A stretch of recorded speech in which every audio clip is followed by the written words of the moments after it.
Welcome to our channel, Boo Boo Lulu Prehistoric Friends. And don't forget to like and subscribe to our channel.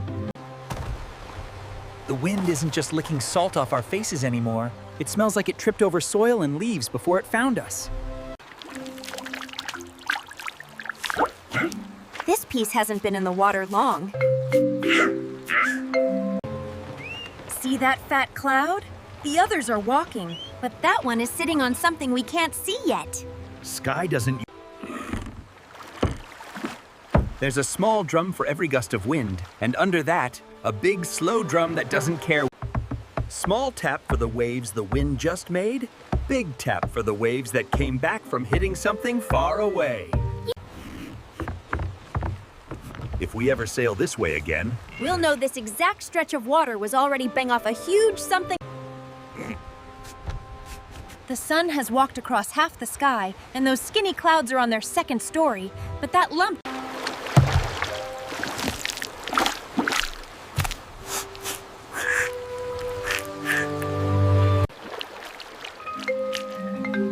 Smells like someone squeezed into one tiny lump. If a hill smell can hew this hard far from... The river under us, the waves echoing, the smell in the air, the birds, even that stubborn cloud. There! Under the cloud hat. The line isn't smooth anymore, it's grown a bump. Either that's a shore waving at us? My eyes are yelling land, but my ears and nose haven't finished their sentences yet. Good. Until they all finish. Real rock doesn't shrink and grow just because the light feels playful. If a coast changes shape every time it blinks, does it still look like a real edge from up there? From this height, it looks more like a stain the sun forgot to clean off the horizon. Not every dark edge under a cloud deserves to be turned into coastline on the map. If our board remembers the tricks, we see you, pretend shore. Next time you'll have to fool more than just our noses' impatient cousins. Our road isn't straight anymore. It's wrapping itself like an arm around something we still can't see.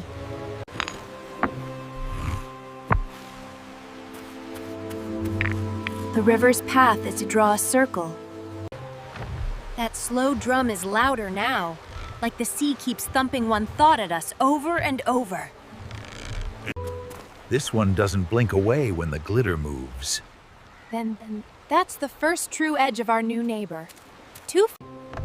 It's not just a dot anymore. It's starting to stretch like a sleeping animal that forgot how to stay tucked into one corner of the world. Huh?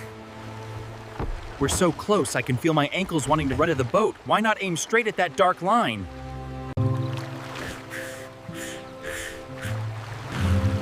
Our island smelled like warm smoke from our own fire. When our nose and our hands both point their arrows the same way. Our eyes don't get to vote alone anymore. By the time your feet touch actual sand, you'll already be an expert in jumping from maybe mountain to guessing forest. We're walking next to its shadow now instead of charging straight at it. That's how you meet something big for the first time. You stroll. The land is drawing itself by stars. The loudest shape is... That's not the sea talking to itself anymore. That's water arguing within roots. If another dark shape ever grows under some future cloud, we'll know it's real land when it sinks like this. Will the new land like us? We've followed its river without stealing it, listened to its waves without shouting back, and even let... It's like we're camping on the back of a slow boat while a whole unseen continent camps on the edge of our vision. That's not a trick, not light, not fog. That's a real line where water stops and something else decides to start. That round part can be big shoulder, the sharp part can be broken tooth, and that low part between them is quiet dip. Yesterday, this curve was just a promise we made with a river. Today, it finally has teeth. The same land that sends us seeds and smells might also hide teeth under the waterline. For all that noise and smell, the sea under us is still deeper than our Longest stick can complain about. We used to wonder if this river had a beginning. Now we can see the shadow of the hand that poured it. Big shoulder, broken tooth, quiet dip. And it feels like the land is already introducing its pieces before we even ask their name. Out there, the water is wearing the sky's dark blue coat. But as it climbs the hidden stairs, it switches. One side wants to throw itself at the stone teeth just to see what breaks first. Up here, every wave sounds outing stop when it hits. At my feet, they're muttering, turn, turn. This water doesn't know which way it wants to go. It's arguing with itself under our feet. There! The bumps are lining up again instead of tripping over each other. The right gate doesn't have to be perfectly calm, but it should. Even the shell-backed swimmer knows to keep its belly over that darker stripe, away from the places where the sea tries to stay. It's like the sea drew a secret hallway in darker ink and asked the shell walker to be its lantern. When you don't know. If we ever circle this coast again, we'll know this stretch has a shell-marked hallway where the bottom remembers. Back there, the water was chewing on stone. Up ahead, it looks like it's just combing its hair before meeting someone new.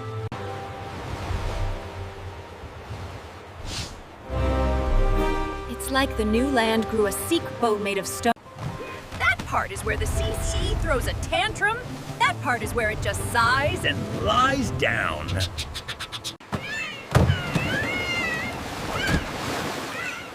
those little clista-climptiums. If their noses, if Octine. Even sky feeders know which stones aren't worth landing on. Their naps pick quieter water better than our.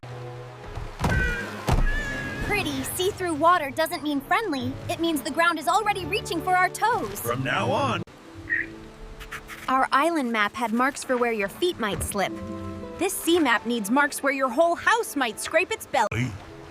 Now that I know how hard that pretty color can kick, the darker water looks like a soft path instead of something to be afraid. The rocks they choose for sitting aren't the ones trying to jump into the sky every few heartbeats. It feels like we're walking beside the wall from its angry, sharp beginning, toward the place where it finally gets tired of shouting. One gate looks like it wants to bite anything that dares to knock. The other one just looks sleepy and busy.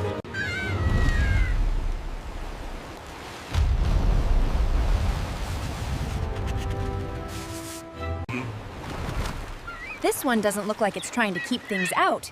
It looks like it's busy borrowing water from the open sea and sending it someplace gentler. Exactly. We'll knock by moving with its chest instead of with our own stubborn heads. So we don't punch the gate, we slide in when it's taking a soft breath. 1, 2, 3, softer, 1, 2. Every few breaths, the big waves send a smaller cousin through like they're taking a. The darker lane is like a path where even the reef knows to pull its stones out of the way. If our longest stick couldn't reach bottom, we just walked between the teeth and came out with our boat still in one piece. That's the second shoreline we've learned to read without If we ever arrive here from some other direction, this line will remind us. Out there, the sea tried to scare us away. In here, it feels like it's saying, if you're careful, you can come closer. This feels like the kind of deep where the bottom is listening instead of shouting secrets at our hull. if we're going to let our house sleep, The river brought us to the wall. The wall pointed us to a door, and now the door has set us down right in front of the land's. It's like the land is already practicing sharing itself with us by sending a copy to float between. Even the salt here feels like it spent some time hugging sand and roots before it found us.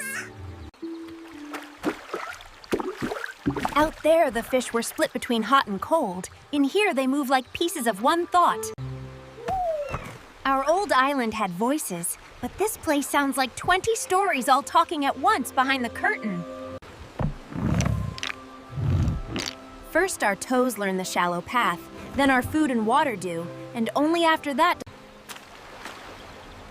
Somewhere back there, our first cave still remembers the shape of sleeping inside it.